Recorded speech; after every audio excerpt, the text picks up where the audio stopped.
დავიწყებ იმით, რომ ნოემბერი საკმაოდ ცხელი გამოდგა დატვირთული მოვლენებით. რაც კარგიც არის და ცუდიც არის. ცუდი არის თავისი შინაარსიდან გამომდინარე და კარგი არის ის, რომ ბევრ რამეს ერქმევა თავისი სახელი. ძალიან მნიშვნელოვანი იყო ის ვიზიტი, რომელიც საქართველოს პრემიერმა განახორციელა. ჩვენ ბუნებრივია მივესალმებით ევროკავშირთან დაახლოების პროცესს და მიგვაჩნია, რომ ეს არის საქართველოს მომავალი, აქეთ უნდა ისწრაფოდეს ყოველ შემთხვევაში ჩვენი ქვეყანა, მაგრამ ცუდი ის არის, რომ ეს ყველაფერი განცხადებებს არ ცდება, ეს ყველაფერი არ ცდება ხატოვნად რომ ვთქვა, თხოვნაკოცნას და სინამდვილეში საქმე არის ძალიან უკან, კერძოდ პირველ რიგში იმ თვალსაზრისით, რომ საქართველოს დემოკრატიული განვითარების გზას არ ადგას. ჩვენ თავის დროზე ყველაზე ადრე პარტიებს შორის გამოვაქვეყნეთ საქართველოს ეროვნული უსაფრთხოების კონცეფცია ჩვენი პარტია ყავს ხედელობაში და მაშინ იქ წერდით, რომ საქართველოს ამოცანა და მიზანი არის, რომ პირველ ეტაპზე გახდეს საერთაშორისო ურთიერთობების სუბიექტი. ანუ ჩვენ ვიყავით ობიექტის მდგომარეობაში მთელი ეს განვლილი წლების განმავლობაში და ამოცანა და მიზანი უნდა იყოს, რომ გადავიქცეთ როგორღაც ამ საერთაშორისო ურთიერთობების სუბიექტად. დღესაც ვართ მოსწავლის მდგომარეობაში, ეს არის შინაგანი მდგომარეობა და ქვეყნის ხელისუფლებამ უნდა მიაღწიოს თვითონ და თავის თავში უნდა მოძებნოს ძალა იმისათვის, რომ გადაიქცეს სუბიექტად და ისე ისაუბროს პარტნიორ სახელმწიფოებთან. ჩვენ დღესაც ვართ მოსწავლის როლში, რომელიც ორიანსა და სამიან შორის არის და ელოდება მასწავლებლის კეთილნებას, რომ იქნებ სამიანი დაუწეროს. აი ეს არის საქართველოს დღევანდელი რეალობა, იმიტომ რომ სხვას ვერაფერს ვერ დავარქმევ იმ ტონს, იმ ვითომ მოზომილ საუბრებს და იმ რევერანსებს, რომელსაც საქართველოს ხელისუფლება აკეთებს და განსაკუთრებით თვალსაჩინო ეს ხდება მაშინ, როდესაც საქმე ეხება სამართლიანობის აღდგენის პროცესს საქართველოში. ეხლა ამ თემიდან მინდა ერთი ყველაზე მნიშვნელოვანი გამოვყო და დაუკავშირო ორი საკითხი ერთმანეთს. ერთი ეს არის ირაკლი ღარიბაშვილის განცხადება იმასთან დაკავშირებით, რომ უკრაინაში განვითარებული მოვლენები არის თურმე საქართველოში აგვისტოში 2008 წლის აგვისტოში განვითარებული მოვლენების გაგრძელება, რაც არის არასწორი არა რუსეთის ზრახვების შეფასების თვალსაზრისით. რუსეთს რა თქმა უნდა ერთი მიზნები და ერთი ამოცანები აქვს, როგორც უკრაინასთან, ისე საქართველოსთან დაკავშირებით. არამედ არ არის სწორი მოვლენების განვითარების შეფასების თვალსაზრისით. სულ სხვა იყო უკრაინაში, სულ სხვა იყო საქართველოში. საფუძველი იყო აბსოლუტურად განსხვავებული. კონკრეტული, ვთქვათ, ნაბიჯების გადადგმის არანაირი საფუძველი არ ქონდა უკრაინაში, იმიტომ რომ თლიანად იყო ჩარევა შიდა პროცესებში, როდესაც რუსეთი სამხედრო გზით შევიდა ყირიმში, ხოლო რაც შეეხება საქართველოში, აქ იყო ორხრივად გათამაშებული პროვოკაცია რუსეთის ხელისუფლებასა და საქართველოს ხელისუფლებას შორის, რომლის მიზანიც იყო და ჩვენ ამას დიდი ხნის განმავლობაში ვამბობთ მანამდე სანამ აგვისტო მოხდებოდა, ეს იყო სააკაშვილის მიერ შესრულება იმ დავალებისა, რომელიც გულისხმობდა ჩვენი ტერიტორიების რუსეთისთვის გადაცემას. და ამას მინდა დაუკავშირო მეორე ფაქტი, ეს არის ემზარკვიციანის სასამართლო. ეს არის ორი თემა, რომელიც ერთმანეთთან არის პირდაპირ კავშირში. ემზარკვიციანის 12 წლიანი პატიმრობის მიზნით დღევანდელმა ხელისუფლებამ საჩუქარი გაუკეთა მიხეილ სააკაშვილს და ნაციონალურ მოძრაობას. ამით ამ გადაწყვეტილებით ხელისუფლებამ გააკეთა განაცხადი, რომ ის არ აპირებს აგვისტოს ომის და მასთან დაკავშირებული მოვლენების გამოძიებას. ეს არის ძალიან მნიშვნელოვანი. ჩვენ ვამბობდით ჯერ კიდევ 2006 წელს, ანუ როდესაც კოდორის ხეობაში განვითარდა ცნობილი მოვლენები. ჩვენზე, როცა ვამბობ, გულისხმობ ირაკლი ბათიაშვილს, ჩემ თავს, ანუ ერთადერთი ორგანიზაცია, ვინც მაშინ ასეთ ვარაუდებს გამოთქვავდა, რომელიც სამწუხაროდ ახთარ იყო ერთადერთი საზოგადოებრივი მოძრაობა წინ საქართველოს. ეს თქვენ ვისაც არ ახსოვს შეუძლია ნახეთ მასალები, შეგიძლიათ ნახოთ მასალები და გაიხსენოთ ეს ყველა. ჩვენ მაშინ თქვით, რომ ხელისუფლება ავნავიჯებს გავს იმიტომ, რომ რუსეთს გადასცეს კოდორის ხეობა. და ხედველობაში ქონდა ის, რომ ეს კოდორის ხეობა, ანუ დალის ხეობა გამოცხადდა როგორც ზემო აფხაზეთი ჯერ. შემდეგ გაუქმდა მონადირე, გაკეთდა იქ გზა. შემდეგ შევიდა იქ სახელისუფლებო ფორმირებები და ეს ყველაფერი იყო აბსოლუტურად ესე იგი განიხილებოდა ჩვენს მიერ როგორც წინაპირობა იმისა, რომ პროვოკაციის გზით აზრდა საშუალებას რუსეთის ნაწილებს დაეკავებინა ეს ტერიტორიები და ეს ასე მოხდა.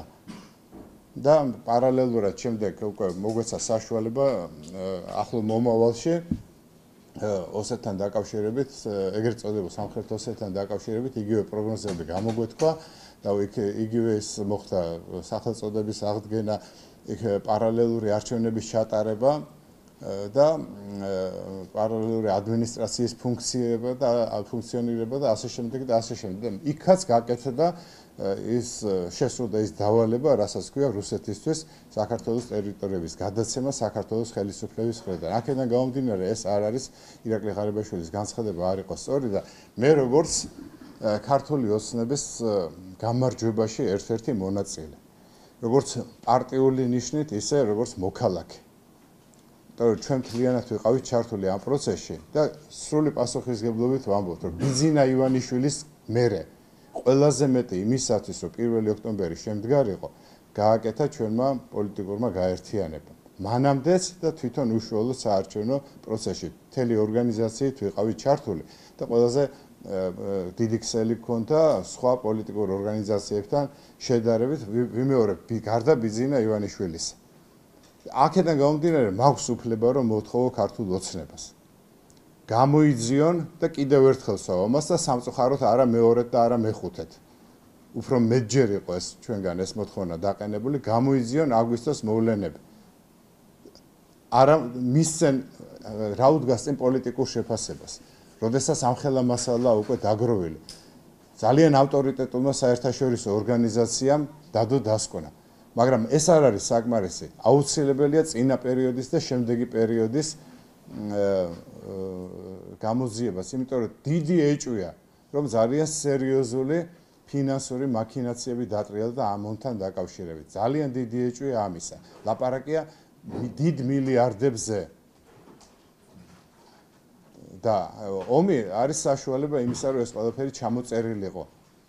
და რაც შეეხება თვითონ ემზარ კვისიანს, აქ მე გავაკეთე ესეთი განცხადება, რომ საჩუქარი გავუკეთეს სააკაშვილის მეთქი, მაგრამ არის კიდევ ერთი მაგრამ.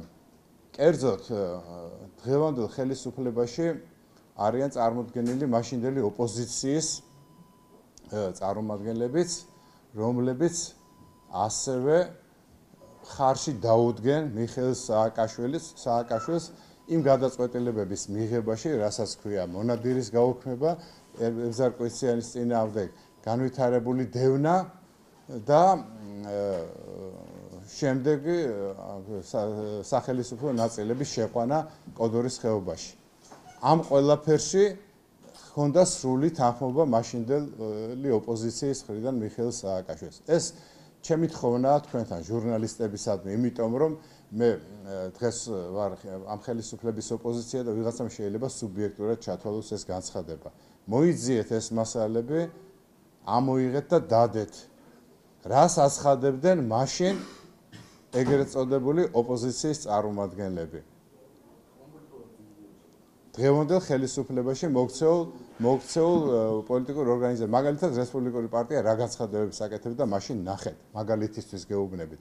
მაგრამ ყველას ჰქონდა ეს პასუხისგებლობა, რომ შეეფასებინა მაშინდელი მოვლენები და აქედან გამომდინარე, ნუ რა ვიცი, ნუ გამოვარჩევთ, ნუ რა ვიცი, ნუ გამოყოფთ და ყველა მასალა მოიძიეთ ამასთან დაკავშირებით. დამიჯერეთ ძალიან ბევრ რამეს აღმოაჩენთ უკვე ახალი თვალით და ამ გადასახედიდან, რასაც ქვია 8 წლიანი, ასე ვთქვათ, პერიოდი. როდესაც ირაკლი ბათიაშვილი დაიჭირეს, ეს მოხდა იმ პრესკონფერენციის მეორე დღეს, რომელსაც მე და ბათიაშვილი ვატარებდით ერთად ჩვენი ორგანიზაციის ოფისში. და მაშინ გაკეთდა ეს განცხადებები.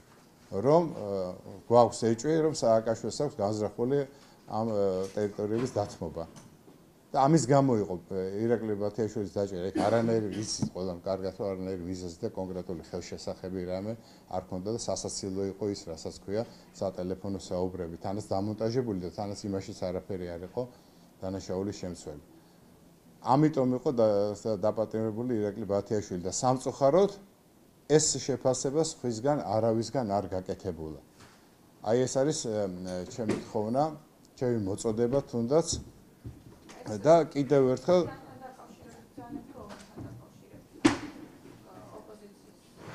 ემზარკვიციანთან დაკავშირებით. ეს ომის შემზადების ვთქვათ ნაბიჯი იყო ერთ-ერთი. ანუ ეს არის ერთმანეთთან ძალიან მჭიდრო კავშირში. ეს მიზეშედეგობრივ კავშირშია ეს ყველაფერი ერთმანეთთან. ომის გამოძიება ძალიან ბევრს არ უნდა და ბუნებრივია, რომ არა მარტო იმას, ვის ამ ფულს გაუკვეველი მიმართულებით ხარჯავდა, არამედ იმასაც, ვინც ამ ფულს აწვდიდა. ეს ყველაფერი არის გამოსაძიებელი. ჩემო კარგო ხალხო, მეგობრებო. და ყველაზე დიდი სიტყვა დღეს ჟურნალისტებს თქვით რატო? იმიტომ რომ ხელისუფლებას რომ დომოდა ამ საქმის გამოძიება, დღემდე ბოლომდე მიიყვანდა. თქვენ იცით რომელიმე რა ეტაპზეა დღეს გამოძიება ამ კუთხით, ან მიმდინარეობს თუ არა, მე არ ვიცი. და არ მეგულება ისეთი ვინმე, მე დარწმუნებული ვარ, რომ ერთმა ადამიანმაც რო იცოდეს ჩვენ შორის საზოგადოებაში მეც მეწოდინებოდა ამასთან დაკავშირებით. მაგრამ არ ხდება ასეთი რამ. ხო, და რატომ არ ხდება? ერთადერთი მიზეზის გამო, რომ ან დაკვეთა ორი მიზეზი, ერთი არის დაკვეთა და მეორე რაღაცები თავისი ვთქვათ კუდებით შეიძლება გამოჩნდეს ამ საქმეში. კატეგორიულია ეს ჩვენი მოთხოვნა, რატომ? იმიტომ რომ ჩვენ ვართ ამომრჩეველი, ჩვენ ვართ ამ ქვეყნის მოქალაქეები და გვაქვს ამ საკითხის დაყენების უფლება. სანამ კითხვებს დამისვავს, ერთ თემასაც მინდა შევეხო. სააკაშვილის ხელისუფლების სავიზიტო ბარათი იყო პატიმრების წამება. ამან გადაიყოლა ის ხელისუფლება. ყველა ხელისუფლების მთავარი პრობლემა ხდება ხოლმე მოკლე მეხსიერება. ეტყობა ეს ხელისუფლებას ამით არის გამორჩეული. სამწუხაროდ, ვიმეორებ სამწუხაროდ, იმიტომ რომ მე ამ ხელისუფლების მოსვლას უჭერდი მხარს. პირველი შემთხვევა იყო, როდესაც ხელისუფლებაში მე ვისაც უჭერდი მხარს, მოვიდა ხელისუფლებაში. ჩემ ხანგრძლივ ბიოგრაფიაში, პოლიტიკურ ბიოგრაფიაში ეს იყო პირველი შემთხვევა. და მწუხარებით აღნიშნავ ამას. დღეს აღმოჩნდა, რომ ციხეში ისევ ხდება პატიმრების წამება. ეს არის წმინდათა წმინდა მოვალეობა ნებისმიერი მოქალაქეს, რომ ყურადღება მიაქციოს ამ თემას. ჩვენ ყველანი დღეს რომ გამთავისუფლდით სასტიკი რეჟიმისგან, უნდა უმადლოდეთ იმ ხალხს, ვინც ეწამა უშუალოდ იმ პერიოდში. და ეს თემა არ კვდება. და თუ არ იქნება პრინციპული ხელისუფლება და არ მიიყვანს ბოლომდე ამ საქმის გამოძიებას, რაც მოხდა ამ დღეების განმავლობაში, ცნობილი წამების ფაქტი მაქვს ხედულობაში, ხელისუფლება აღმოჩნდება იმ მდგომარეობაში, რა მდგომარეობაშიც იყო ნაციონალური მოძრაობა, რასაც მართლა არ ვისურვებთ. ეს იყო ჩემი სათქმელი. თუ თქვენ გექნებათ კითხვები ამ თემებთან და ან თუნდაც სხვა თემებთან დაკავშირებით, მზად ვარ რომ გიპასუხოთ.